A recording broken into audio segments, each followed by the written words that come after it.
Hello everyone, आज अपन NCERT based audio book के अंदर कवर करेंगे बॉडी फ्लूइड्स एंड सर्कुलेशन।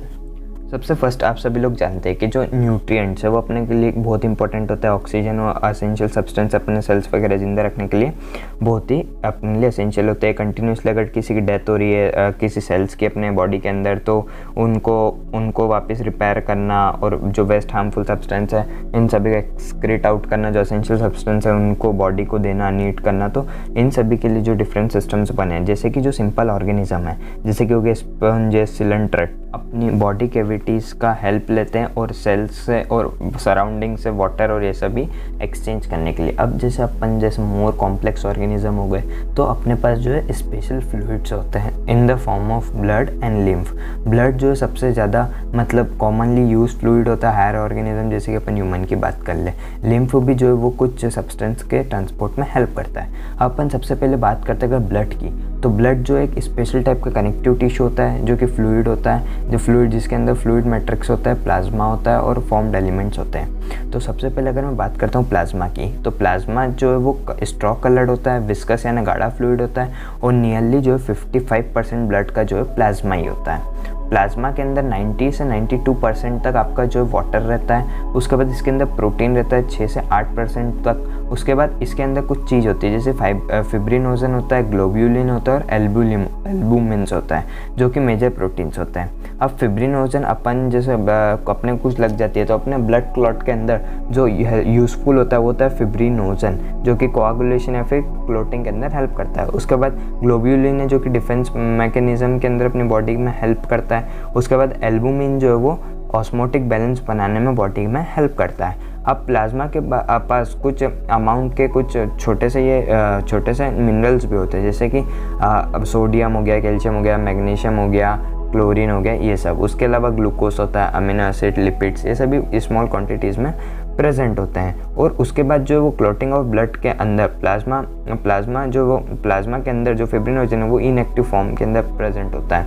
उसके अलावा जो प्लाज्मा अगर प्लाज्मा के पास अगर क्लॉटिंग फैक्टर्स नहीं होंगे तो उसको बोल देंगे अपन सेरम, मतलब plasma without clotting factors is called serum.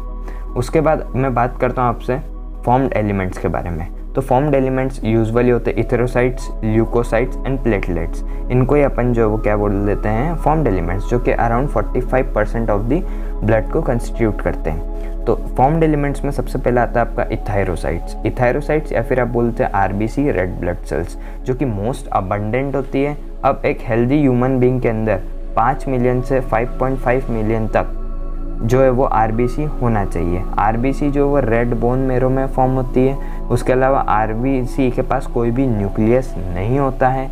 RBC का जो शेप है वो बाइकॉनकेव होता है। आरबीसी जो है रेड कलर की होती है, आयरन कंटेनिंग होती है, कॉम्प्लेक्स प्रोटीन इसके पास हीमोग्लोबिन प्रेजेंट होता है। अब हेल्दी इंडिविजुअल के पास जो हीमोग्लोबिन है वो 12 से 16 ग्राम होना चाहिए एक 100 ml ब्लड के अंदर। अब ये जो मॉलिक्यूल्स है वो बहुत ही सिग्निफिकेंट, आपने जिस लास्ट चैप्टर में देखा कि रेस्पिरेटरी गैसेस में ऑक्सीजन और इन सब के ट्रांसपोर्ट में हीमोग्लोबिन बहुत यूज़फुल होता है। उसके बाद आरबीसी जो है यूजुअली 120 दिन तक लास्ट करती है। उसके बाद जो है वो डिस्ट्रॉयड होती है स्प्लीन में, और स्प्लीन क्या होता है, ग्रेवयार्ड ऑफ आरबीसी। उसके बाद आपके अगला फॉर्म्ड एलिमेंट्स होता है ल्यूकोसाइट्स को आप जो डब्ल्यूबीसी बोलते हैं, वाइट ब्लड सेल्स। ये जो कलरलेस होती है, क्योंकि वाइट ब्लड सेल्स के पास जो है हीमोग्लोबिन नहीं होता है। अब ये जो वाइट ब्लड सेल्स है ये न्यूक्लिएटेड होती है। उसके अलावा ये जो है वो कम नंबर में होती है, 6000 से 8000 ही होती है। उसके बाद ल्यूकोसाइट जो है वो शॉर्ट लिव्ड होती है। इसकी जो 2 कैटेगरीज होती है, एक ग्रेनुलोसाइट्स, एक होती है एग्रेनुलोसाइट्स।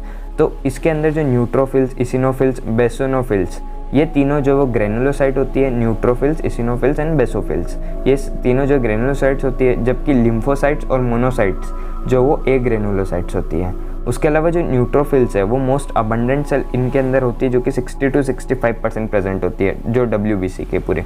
उसके अलावा जो बेसोफिल्स है वो सबसे लीस्ट प्रेजेंट होती है, जो कि ओनली होती है 0.5 से 1% के बीच में। उसके अलावा न्यूट्रोफिल्स और मोनोसाइट जो है वो अराउंड 6 to 8% होती है। और ये जो न्यूट्रोफिल्स और मोनोसाइट ये फैगोसाइटिक होती है, जो भी कुछ भी अगर फॉरेन पार्टिकल अगर अपने अंदर इंटर कर रहा है तो उनसे बचाती है। उसके अलावा बेसोफिल जो है वो हिस्टामिन, सेरोटोनिन, हिपेरिन ये सभी सिक्रीशन करता है, जो कि इन्फ्लेमेटरी रिएक्शन के अंदर यूज़ होता है। उसके अलावा अगला होता है इसिनोफिल्स जो 2 से 3% होता है, जो कि इन्फेक्शन को रेजिस्ट करता है और एसोसिएट होता है एलर्जी जो अपने डिसीजेस वगैरह होती है। अब लिम्फोसाइट्स जो है वो 20 से 25% कंसिस्ट करता है। अब ये दो टाइप का होता है, एक होता है बी और एक टी। आपने सुना होगा B lymphocyte and T lymphocyte. अब ये जो दोनों है ये यूजुअली जो है वो इम्यून रिस्पॉन्स के लिए immune response of the body के लिए रिस्पॉन्सिबल होते हैं। उसके बाद तीसरा फॉर्म्ड एलिमेंट्स आपका प्लेटलेट्स या फिर इसको बोलते हैं थ्रोम्बोसाइट्स। थ्रोम्बोसाइट्स के अंदर क्या होता है, सेल फ्रेगमेंट प्रोड्यूस होता है कहीं से, मेगा कैरियोसाइटिस से। ये जो एक स्पेशल सेल होती है बोन मेरो में, एक बात याद रखना, मेगा कैरियोसाइट्स का प्लेटलेट्स, ठीक है।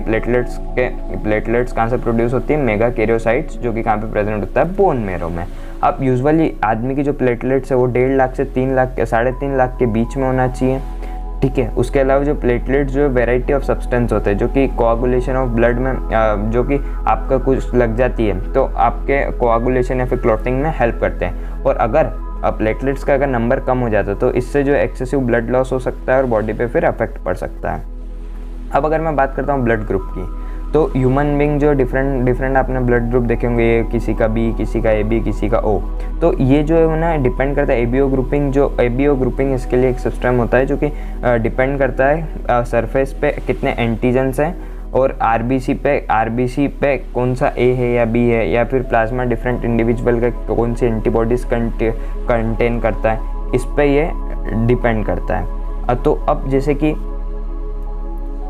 अगर मैं बात करूँ, अगर आपको जैसे कभी खुदा ना खास्ता अगर ब्लड की कभी ज़रूरत पड़ी तो जो ब्लड ग्रुप मैच होना उसके लिए बहुत ज़रूरी है। अगर ब्लड ग्रुप अगर मैच नहीं होगा तो क्या हो जाएगा, क्लम्पिंग बोले तो आरबीसी का डिस्ट्रक्शन हो जाएगा।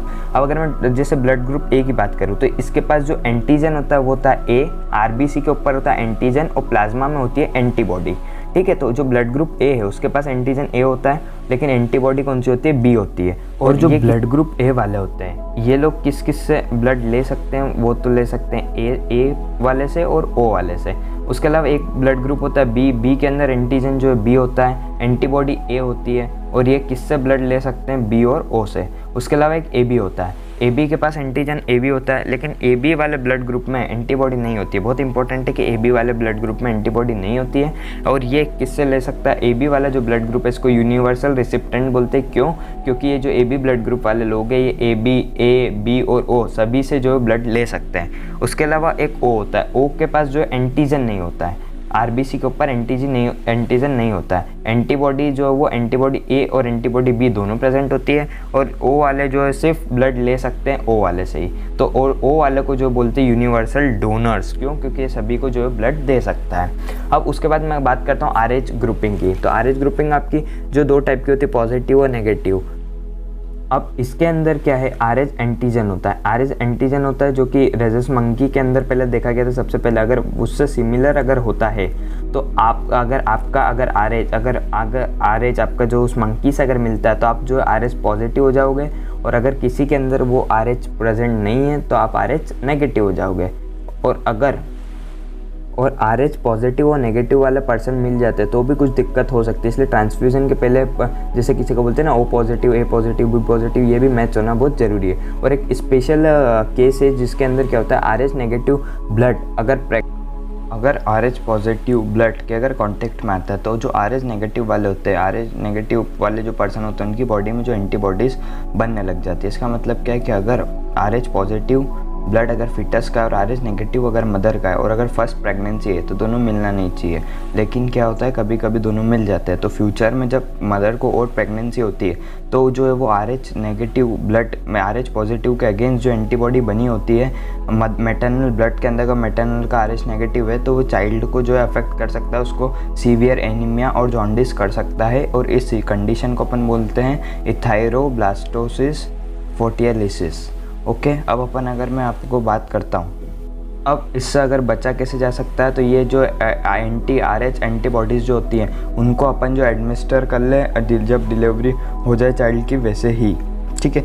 उसके बाद अगर मैं बात करता हूँ कोआगुलेशन ऑफ ब्लड, जैसे अपने कुछ भी इंजरी हो जाती है तो एकदम जो वो एक्सेसिव लॉस नहीं हो जाए, इसलिए अपने बॉडी पे जहाँ पे भी लगती है वहाँ पर एक dark reddish brown scum form हो जाता है, ठीक है। तो ये फॉर्म होता है नेटवर्क होता है थ्रेड्स का जिसको बोलते हैं फिब्रिन्स, जो कि dead and damaged form elements of blood की जो है वो ट्रैप्ड होकर बनी होती है। और फिब्रिन्स जो है वो फॉर्म होती है, कन्वर्जन करते हैं इनएक्टिव फिब्रिनोजन का, काइम होता है प्लाज्मा के अंदर। एंजाइम कौन सा लगता है? थ्रोम्बिन।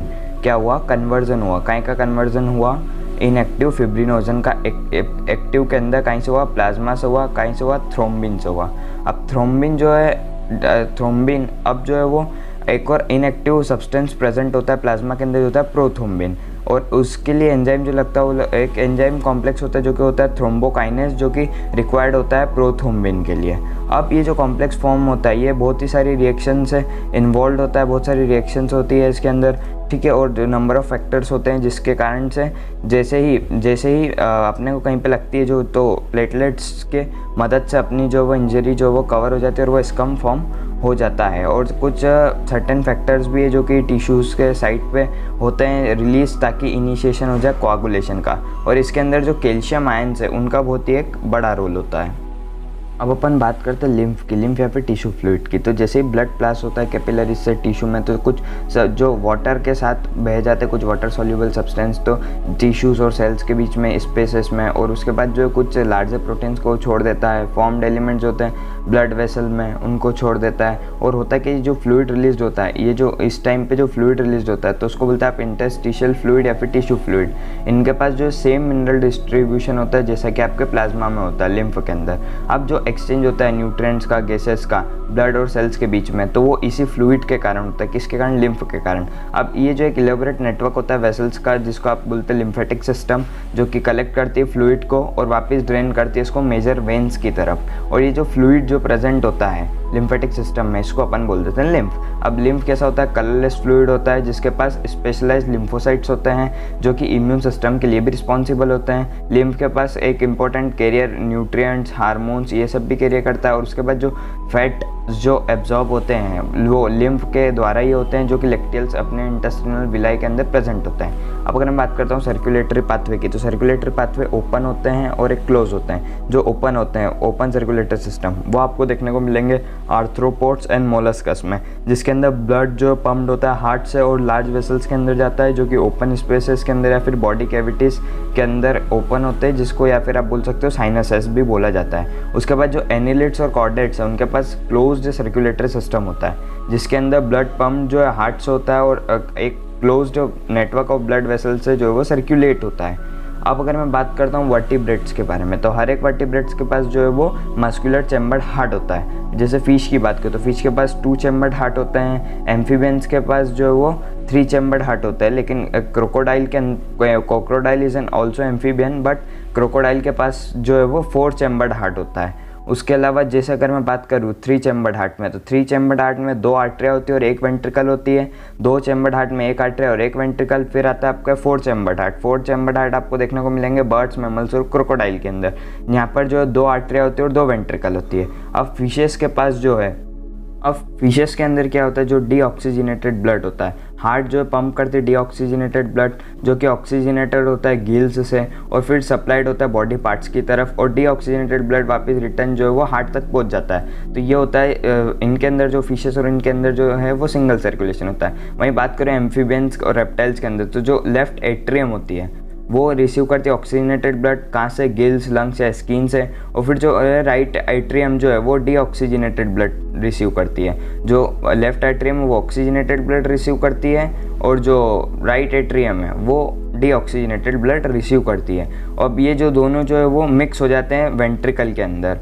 तो ये जो है इनकम्प्लीट डबल सर्कुलेशन होता है। और बर्ड्स और मैमल्स के अंदर अगर बात करें तो ऑक्सीजनेटेड और डीऑक्सीजनेटेड जो है वो, सबसे पहले ऑक्सीजनेटेड बात करो तो लेफ्ट आर्टरिया रिसीव करती है और डीऑक्सीजनेटेड जो है राइट आर्टरिया रिसीव करती है, जो कि होते फिर जो है वेंट्रिकल की तरफ जाते हैं सेम साइड में। फिर जो है वेंट्रिकल इसको जो है पंप आउट कर देता है और दोनों ब्लड जो है वो मिक्स नहीं होता, ऑक्सीजनेटेड और डीऑक्सीजनेटेड, 2 सेपरेट जो सर्कुलेटरी पाथवे होता है। इसीलिए हमारा जो सिस्टम थोड़ा सा अच्छा कहलाता है। उसके बाद मैं अगर बात करता हूँ ह्यूमन सर्कुलेटरी सिस्टम की, तो ह्यूमन सर्कुलेटरी सिस्टम को ऐसा भी बोला जाता है ब्लड वेस्कुलर सिस्टम, इसके पास क्या होता है, मस्कुलर चैम्बर्ड हार्ट होता है, network of branching blood vessels हो गए, ब्लड हो गए और फ्लूइड जो कि सर्कुलेट करता है। उसके बाद सबसे पहले बात करें तो हार्ट तो जो मेसोडर्मल होता है ओरिजिन में, जो कि थोरेकिक कैविटी के अंदर सिचुएट होता है, 2 लंग्स के बीच में, बिटवीन द लंग्स स्लाइटली। अगर आप बात करें तो एक मुट्ठी के समान, मुट्ठी जैसा होता है। उसके बाद जो एक क्लेंस्ड फिस्ट बोलते हैं मुट्ठी की तरह, और ये स्लाइटली टुवर्ड्स लेफ्ट होता है।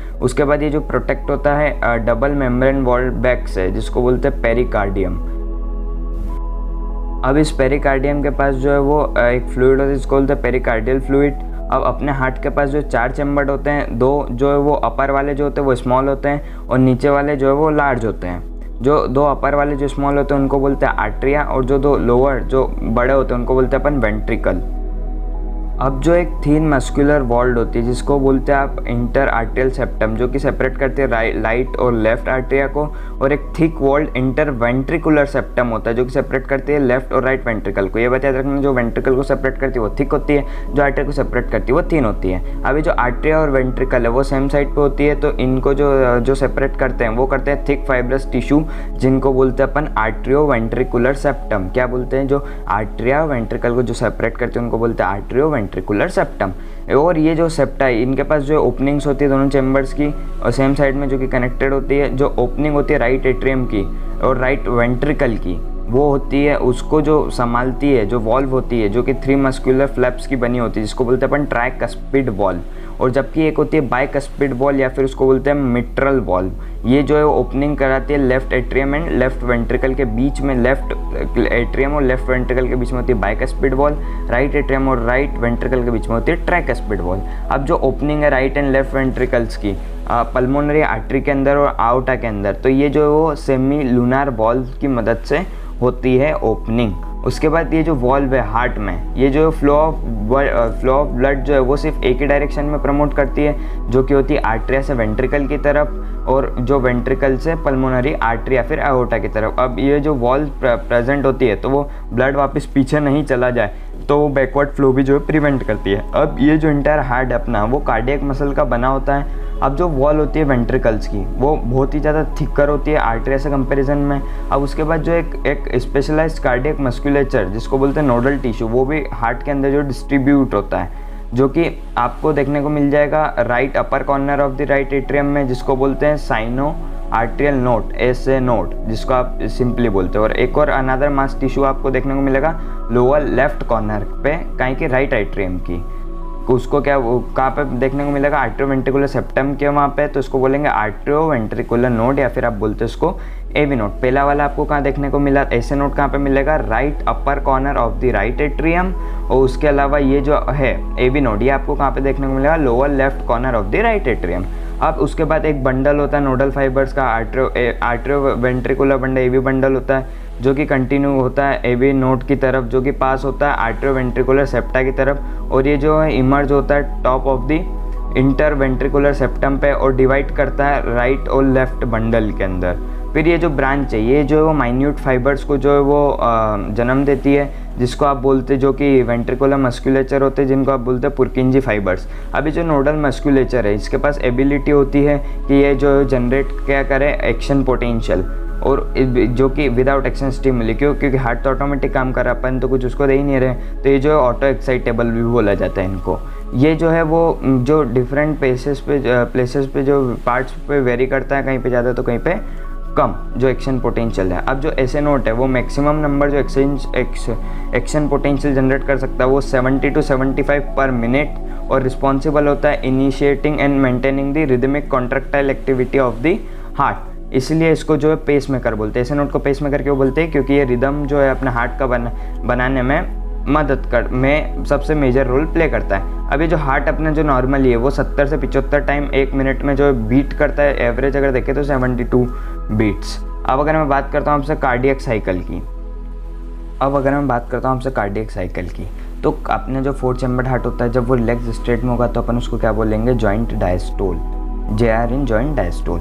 अब जो ट्राइकस्पिड बाइकस्पिड वॉल होती है जो ओपन होती है, तो जो ब्लड है वो कहाँ से फ्लो होता है, pulmonary veins and vena cava से कहाँ पे जाता है, लेफ्ट और राइट वेंट्रिकल में, थ्रू कहीं से लेफ्ट और राइट एट्रिया से। अब जो सेमीलुनर वॉल्व्स हैं वो इस स्टेज पे जो है क्लोज्ड होती है, और अब जो वो जो ऐसा नोड है वो जो एक्शन पोटेंशियल जनरेट कर रहा होता है बोथ आर्टरिया में, ताकि वो कॉन्ट्रैक्ट होते रहे। और जो आर्टेरियल अब जो ऐसे नोड जो एक्शन पोटेंशियल जनरेट कर रहा है, तो उसकी मदद से क्या होगा कि जो दोनों आर्टरी आपके अंदर प्रेजेंट है वो दोनों जो है साइमल्टेनियस जो है कॉन्ट्रैक्शन में जाए, तो इसको अपन बोल देंगे आर्टेरियल सिस्टोल। अब क्या होता है, जो ब्लड का जो फ्लो है वो बढ़ता है 30% तक। उसके बाद जो एक्शन पोटेंशियल जो कंडक्ट हो रही है वेंट्रिकुलर साइड के अंदर, जो कि AV नोड से या फिर AV बंडल से हो रही है, तो वहाँ पे एक प्रेजेंट होता है बंडल ऑफ हिस जो कि ट्रांसमिट करता है उसके इंटायर वेंट्रिकुलर मस्कुलेचर की तरफ। अब ये जो है कॉज क्या करता है, वेंट्रिकुलर मसल्स को कॉन्ट्रैक्ट करता है, मतलब वेंट्रिकुलर सिस्टोल करता है। और ये जो आर्टरिया है ये जो रिलैक्सेशन के अंदर जाती, फिर रिलैक्सेशन के अंदर चल जाती है, इसको बोलते हैं डायस्टोल। फिर क्या होता है फिर जो है वो वेंट्रिकुलर सिस्टोल होता है। तो अब क्या हुआ, अब वेन्स कॉन्ट्रैक्ट में आ गए और आर्टरी रिलैक्स हो गई है। तो अब जो वेंट्रिकुलर सिस्टोल है ये क्या करता है, वेंट्रिकुलर प्रेशर को बढ़ाता है और क्या करता है, ट्राइकस्पिड और बाइकस्पिड वॉल्स को जो क्लोज करता है, ताकि जो वो बैक फ्लो वापस ब्लड का आर्टरी की तरफ नहीं हो जाए। अब जैसे ही वेंट्रिकुलर प्रेशर इंक्रीज होगा तो सेमिलुनर वॉल जो गार्ड कर रही है पल्मोनरी आर्टरी को, पल्मोनरी आर्टरी जो राइट साइड प्रेजेंट होती है और एयरटा लेफ्ट साइड में, तो ये दोनों जो है वो ओपन हो जाते हैं। तो क्या करते हैं, अलाउ करते हैं ब्लड को वेंट्रिकल्स के अंदर फ्लो करने के लिए, जो कि सर्कुलेटरी पाथवे के अंदर पहुंच जाए, ताकि अब जो वेंट्रिकल्स भी जो है रिलैक्स हो गए, मतलब वेंट्रिकुलर डायस्टोल हो गया। तो अब जो वेंट्रिकुलर का जो प्रेशर है उससे क्या होता है कि जो सेमिलुनर वॉल्व है जो कि बंद हो जाती है, ताकि वापस बैक फ्लो ब्लड वेंट्रिकल में नहीं पहुंच जाए। तो अब जैसे ही डिक्लाइन होता है तो वापस जो ट्राइकस्पिड बाइकस्पिड वॉल जो है ओपन होती है, प्रेशर पड़ता है आर्टरिया पे और ब्लड वापस जो है वो जो एम्प्टी हो जाती है वेन्स, वहाँ से जो एम्प्टी हो जाती है आर्टरिया, तो वहाँ पे वापस आ जाता है। तो ब्लड वापस आ जाता है तो फ्रीली जो वो वेंट्रिकल्स के अंदर फिर मूव कर सकता है। फिर वेंट्रिकल आर्टरी फिर रिलैक्स हो जाती है, फिर जो डायस्टोल होता है, फिर सिस्टोल, पहले डायस्टोल हुआ फिर सिस्टोल हुआ, तो ऐसे ही करके ऐसे नोट फिर एक्शन पोटेंशियल जनरेट करती है और ऐसे करके पूरी जो साइकिल चलती रहती है। अब ये जो सिक्वेंशियल इवेंट जो जितने भी हार्ट के अंदर हो रहे हैं बार बार रिपीट हो रहे हैं, तो इनको अपन बोलेंगे कार्डियक साइकिल। इसके अंदर मेनली जो सिस्टोल और डायस्टोल ही होता है, जो कि आर्टरिया और वेंट्रिकल दोनों का होता है। अब अपना हार्ट जो है वो मिनिमम जो है वो मतलब 72 टाइम्स पर मिनट जो है वो बीट करता है। उसके अलावा जो है कार्डियक साइकिल जो परफॉर्म होती है तो वो उसकी जो ड्यूरेशन होती है वो मात्र 0.8 सेकेंड्स की होती है। अब एक कार्डियक साइकिल के अंदर हर एक जो वेंट्रिकल है वो अराउंड 70 ml का जो है ब्लड को पंप आउट करता है, जिसको क्या बोलते हैं, स्ट्रोक वॉल्यूम। अब अगर आप स्ट्रोक वॉल्यूम को अगर आप मल्टीप्लाई कर दोगे हार्ट रेट से, तो आपको मिल जाएगा कार्डियक आउटपुट, जो कि पर मिनट का अगर आप देखोगे तो 5000 ml या फिर 5 लीटर होता है एक हेल्दी इंडिविजुअल का। और अगर बॉडी में अगर अल्टर हुआ, स्ट्रोक वॉल्यूम ऊपर नीचे हुआ, तो हार्ट रेट और कार्डियक आउटपुट जो ऊपर नीचे हो सकता है।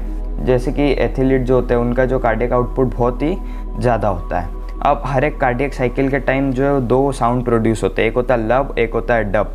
तो सबसे पहले जो लब डब जो लब जो होता है वो होता है जो क्लोजर होता है ट्राइकस्पिड और बाइकस्पिड वॉल का, और डब वाला साउंड तब प्रोड्यूस होता है जब सेमिलुनर वॉल्व जो है क्लोज होती है।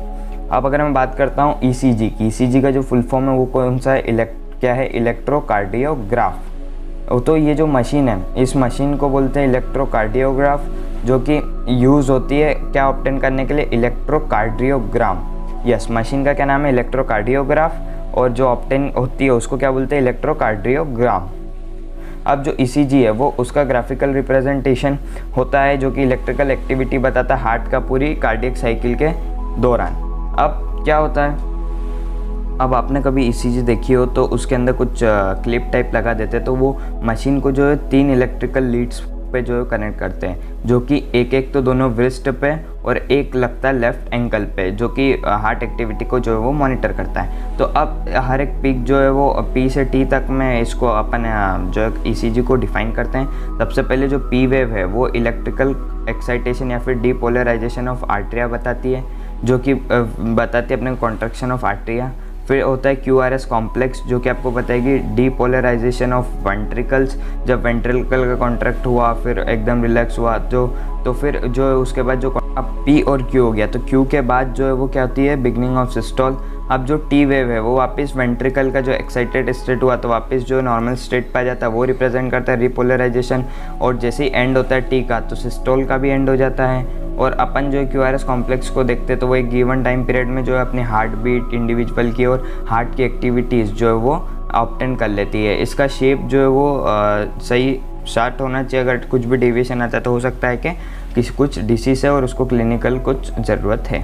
उसके बाद में अगर बात करता हूँ हार्ट की डबल सर्कुलेशन के बारे में, तो जो ब्लड जो वो एक फिक्स्ड रूट से फ्लो होता है अपने अंदर, ब्लड वेसल्स, आर्टरीज, वेन्स। अब बेसिकली जो है वो ईच आर्टरी और वेन जो है उनके पास जो है 3 लेयर होती है, जो कि इनर लाइनिंग जो बनी होती है वो स्क्वैमोस एंडोथीलियम की, जिसको आप बोलेंगे ट्यूनिका इंटीमा। उसके बाद जो एक मिडिल लेयर होती है जो कि स्मूथ मसल की और इलास्टिक फाइबर की बनी होती है, जिसको बोलते हैं ट्यूनिका मीडिया। उसके बाद एक जो एक्सटर्नल लेयर होती है जो कि फाइब्रस कनेक्टिव टिश्यू की होती है, जो कि कोलाजन फाइबर के साथ बनी होती है, जिसको बोलते हैं ट्यूनिका एक्सटर्ना।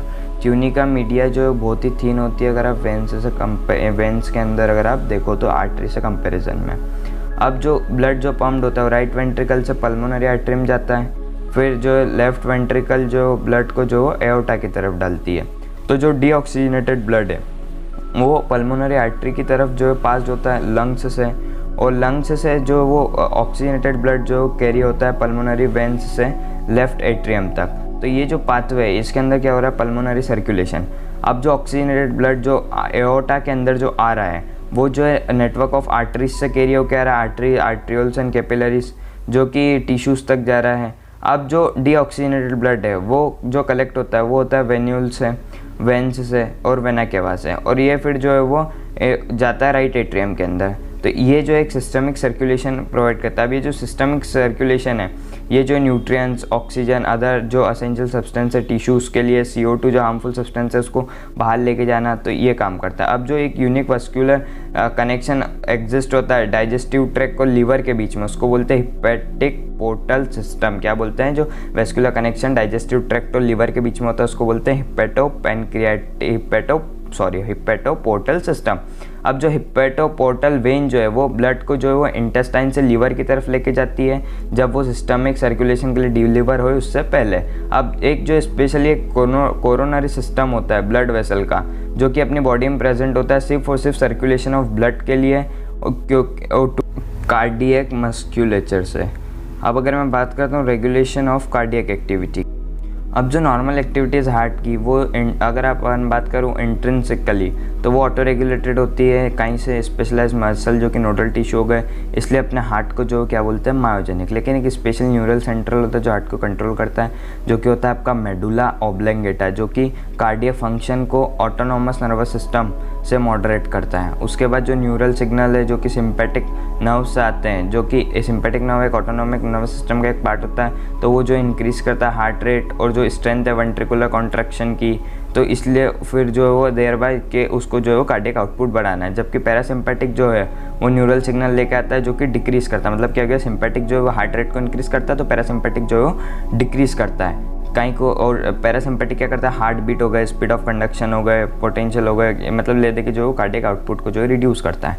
उसके अलावा जो एडर्नल मेडुलरी हार्मोन्स है, जैसे कि अपने को एकदम डर लगता है तो अपनी हार्ट बीट वगैरह बढ़ जाती है, तो वो सब आप लोग जानते हैं 10th में पढ़े होगा कि एडर्नल ग्लैंड के कारण होता है, तो वो हार्मोन्स भी जो है इंक्रीज़ करते हैं कार्डियक आउटपुट को।